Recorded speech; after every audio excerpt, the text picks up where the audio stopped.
My name is Michelle, and I work in an office. I'm 31 years old, and my husband John is 33. We actually met through a friend's introduction, and now we've been married for 2 years. When I was growing up, I was pretty sheltered, being an only child. I went to a regular public school until middle school, but then I switched to an all-girls private school until college. You know how it is with all-girls schools. There's a lot of admiration among friends, but I never really thought about dating guys seriously. Sure, I went out with a couple of guys in my early 20s, but nothing really clicked for marriage.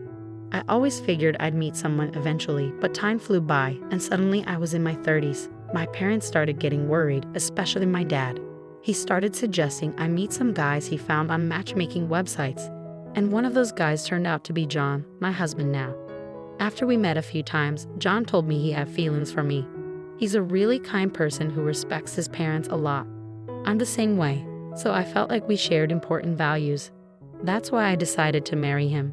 Our wedding was organized pretty quickly, and our families and friends were all there to support us. I was thrilled and hoped that our happiness would last forever. But not long after we got married, John's dad got sick and passed away.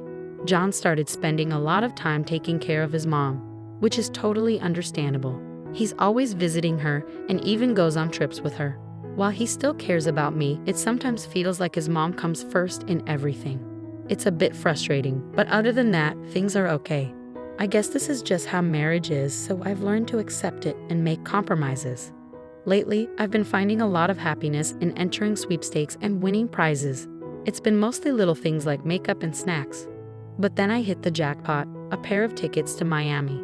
I couldn't believe it when I got the call. It was the first time I ever won something so big. But then came the tough part, deciding who to take.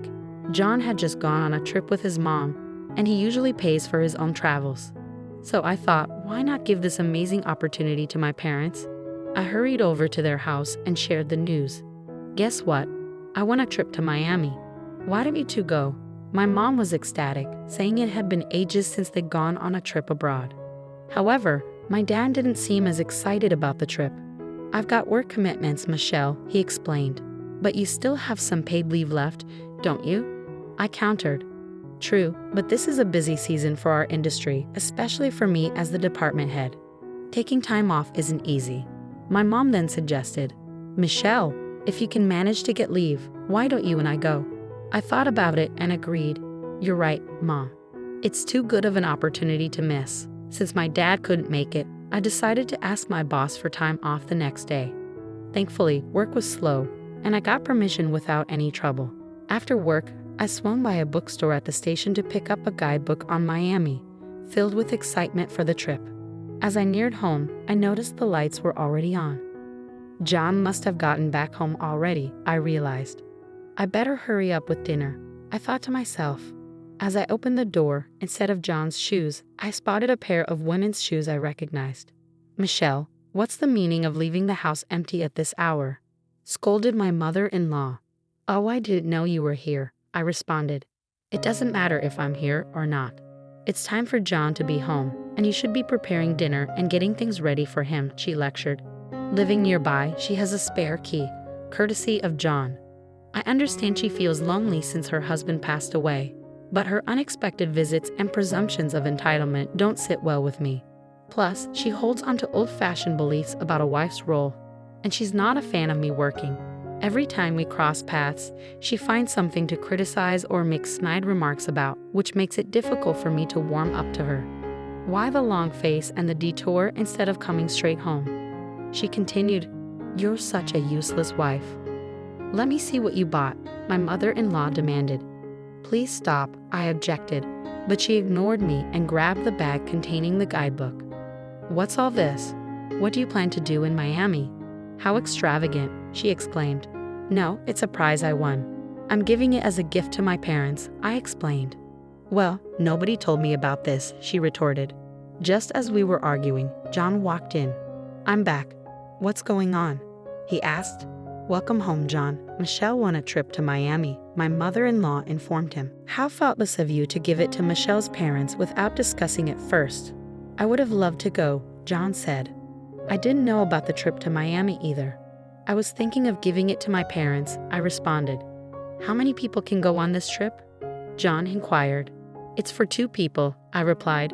You should have told me beforehand. I would have loved to go too. Why are you making decisions on your own? John questioned. I thought about going with just the 2 of us. But this time, I wanted to give it to my parents, I explained. You're mistaken. This time Mom and I are going and you're staying home, John declared firmly, cutting off my protests. No way. I won this. I'm going to give it as a gift to my parents, I insisted. We can plan something else another time, right? Mom really wants to go, so please try to understand, I pleaded. What are you even saying? You just went on a trip with your mom not long ago. Why can't I use my own money to go on a trip? Anyway, this time Mom and I are going. If you don't like it, we can get a divorce, John declared, dropping the word like a bombshell. The mention of divorce from my husband, used as a threat, made me feel a sudden wave of detachment towards him. Fine, do as you please, I responded, deciding to step back. My husband and mother-in-law, oblivious to my internal turmoil, seemed pleased with themselves. You should have been more understanding from the start, they chided. Ignoring their smug remarks, I began to consider my next steps to address the situation. The following day, I sought counsel from my parents, sharing the ordeal with them. My mom, who had been excited about the trip, seemed disappointed, but she understood the situation. I understand. If that's how it is, we can't help it. It's better to avoid any tension between you 2, so don't worry, she reassured me. Feeling guilty about letting her down, I decided to make things right. During my lunch break, I called the airline and requested to change the trip to Miami to include my husband and mother-in-law instead. However, the operator explained that once the reservation is made, changes aren't allowed, and the tickets are only valid for the winner. This was clearly stated in the documents they sent me. Realizing my mistake, I told the operator I would decline the prize. I chose not to tell my husband and the others about this and decided that if they really wanted to go, they could purchase tickets themselves. That evening, when my husband came home from work, he brought up the trip. Hey Michelle, did you call the airline? Did you tell them we're going to Miami with Mom? He asked. I made the call and handed over the winning documents and tickets to my husband. Here, take a look at these. All the details are in there. It's important to read them, I urged. Knowing he probably wouldn't bother reading them, I handed them over anyway. True to form, he just glanced at them and set them on his shelf. Try to see this as a kind gesture for your mom, I suggested. Sure, I'm more than happy to stay home. I can't wait to see their reactions, he agreed. On the day of the trip, John seemed unusually tense, as if something was weighing heavily on him. As the departure day arrived, John and his mother encountered delays at the airport. What's going on? Can you explain this? He demanded, looking at me with confusion and frustration. As we've explained, these tickets are non-transferable, and if the winner isn't present, they become invalid. This is clearly outlined in our policy. Anyone else attempting to use them would need to pay the full fare. The airline representative reiterated. John and his mother had already splurged on luxury hotels, stretching their budget thin. Then, at the airport ticket counter, they encountered yet another setback. I'm terribly sorry, but there seems to be an issue. Could you please try using a different payment method? The attendant requested. That's impossible. This card has been working perfectly fine. Why is this happening now? John exclaimed in frustration. I'm afraid we can't diagnose the problem here. You may want to contact your card issuer for assistance, the attendant advised. With no other option, John had to resort to using another credit card and then reach out to me. Hey, what's happening? The tickets you gave us aren't usable, and now my credit card's been declined, he explained over the phone. Did you bother reading the fine print on the ticket? It clearly states they're invalid if the winner isn't present. And as for your credit card issue, that's news to me, I retorted. No, your card, John clarified. Well, I've reported my card lost. I couldn't find it in my wallet, so I suspected you might have taken it. Thankfully, it hasn't been misused, I explained. That's not amusing. You won't get away with this when we're back, John threatened. That's entirely your own doing. What you did amounts to theft, I countered. You know what, woman? I'm divorcing you. Get out, John declared angrily. Fine. Just as I expected you'd say. As you wish. I'll agree to the divorce, I replied calmly. Truth be told, I had already planned to leave for my parents' house before John told me to go. I had already packed my bags. using the paid leave I had taken for this trip. As I left the house, I made sure to take the passbook and seal so he couldn't access our savings. I also informed the neighbors that we would be getting divorced. Upon reviewing our savings for potential division in the event of a divorce, I discovered that the funds had been depleted multiple times. I had no recollection of making these withdrawals, indicating that John was responsible. Further investigation, comparing the withdrawal dates with my daily blog entries, revealed that the money was withdrawn during the period when John and my mother-in-law were on vacation. I confided in my parents about John's proposition for divorce, his unauthorized use of my credit card, and his utilization of our joint savings for the trip with my mother-in-law. As I recounted the situation, my parents' expressions shifted from concern to sternness. I can't believe John would stoop to such deceit. I'm deeply sorry. It's my fault for arranging your marriage, my dad apologized, bowing his head in shame. His anger towards John was evident. This falls on my shoulders. Leave it to me, he assured me, taking responsibility. In reality, my dad held a high-ranking position at the parent company of John's employer and occasionally conducted audits. Despite another colleague being originally assigned, my dad rearranged his schedule at short notice to personally audit John's company. During the audit, he invited John's superior, an executive at the subsidiary, for a meal. Given the hierarchical structure, John's superior was visibly anxious, attempting to curry favor with my dad while struggling with nerves. During the meal, my dad took the opportunity to inform John's superior about my situation. In fact, my daughter is going through a divorce. It appears that the main issues stemmed from her husband's excessive dependence on his mother. If it were just that, I might have advised her to persevere, but it seems he also misused my daughter's credit card and depleted her savings without her consent. Under such circumstances, I couldn't in good conscience recommend reconciliation. By the way, your subordinate, or rather, former son-in-law, I suppose, is John. How has his performance been lately? My dad inquired.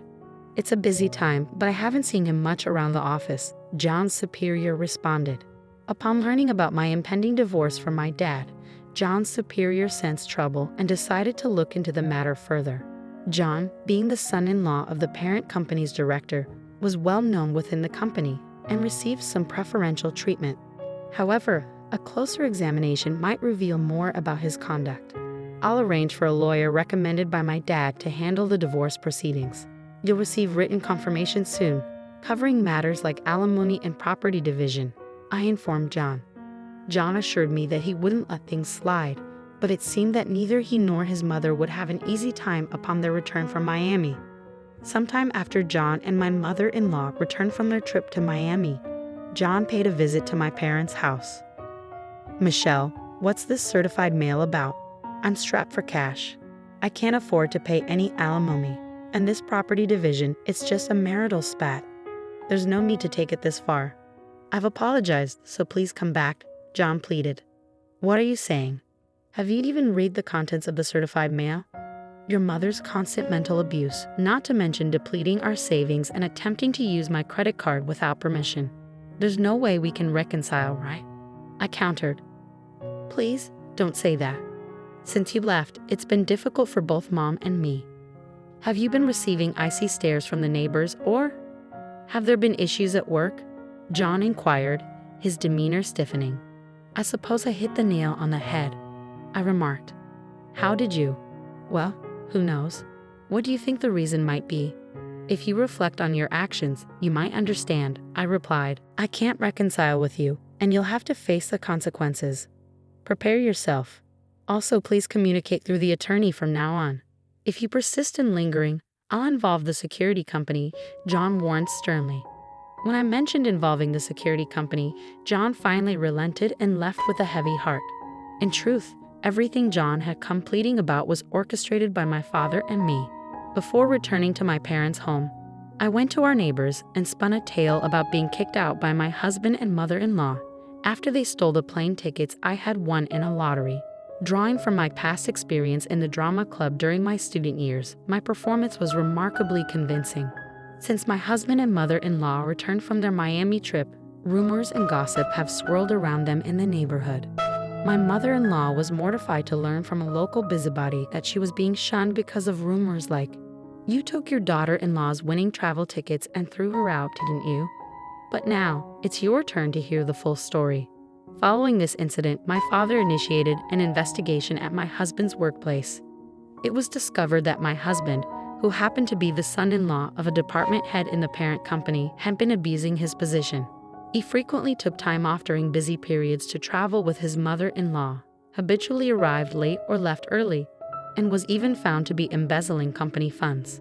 Given the severity of his actions, he was promptly dismissed from his job. The company then issued a statement to all its employees, declaring an end to the preferential treatment previously extended to family members of senior staff. Thanks to the lawyer my father hired, my divorce proceedings unfolded smoothly, and I finally obtained my official single status. The savings my husband had depleted were divided evenly based on their original amounts before his spending spree, and I received fair compensation. My detailed blog entries served as evidence of his emotional abuse, validating my experiences. Feeling liberated after getting justice against my husband and mother-in-law, I didn't want to hoard the compensation from the divorce. Instead, I decided to indulge and treat myself. Coordinating with my father's company holiday, I planned a vacation, seizing the opportunity to embark on the overseas trip I had previously missed out on. Initially undecided on our destination, we eventually settled on Miami, taking into account my mother's preferences. Together with my parents, we meticulously planned our itinerary, anticipating days filled with exploring crystal-clear seas, vibrant coral reefs, indulging in shopping, and relishing our long-overdue family vacation. Recognizing the sorrow I had caused my parents through my divorce, I was determined to make amends and create lasting memories with them. While thoughts of remarriage were far from my mind at the moment, I remained open to the possibility of finding genuine companionship in the future. Uncertain about what lies ahead, I focused on the excitement of our upcoming trip with my parents, cherishing the present happiness and looking forward to whatever the future may bring.